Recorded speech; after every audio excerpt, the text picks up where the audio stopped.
بسم اللہ الرحمن الرحیم۔ آج کی حدیث حضرت ابو ہریرہ رضی اللہ عنہ سے مروی ہے کہ ایک بار نبی کریم صلی اللہ علیہ وسلم لوگوں میں بیٹھے ہوئے ان سے باتیں کر رہے تھے۔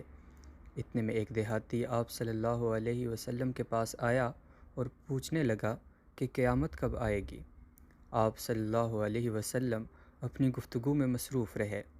بعض لوگ جو اس مجلس میں موجود تھے کہنے لگے، آپ صلی اللہ علیہ وسلم نے دیہاتی کی بات سنی لیکن پسند نہیں فرمائی، اور بعض کہنے لگے کہ نہیں بلکہ آپ صلی اللہ علیہ وسلم نے اس کی بات سنی ہی نہیں۔ جب آپ صلی اللہ علیہ وسلم اپنی باتیں پوری کر چکے تو آپ صلی اللہ علیہ وسلم نے یوں فرمایا، وہ قیامت کے بارے میں پوچھنے والا کہاں گیا؟ اس پر دیہاتی نے کہا، یا رسول اللہ میں موجود ہوں۔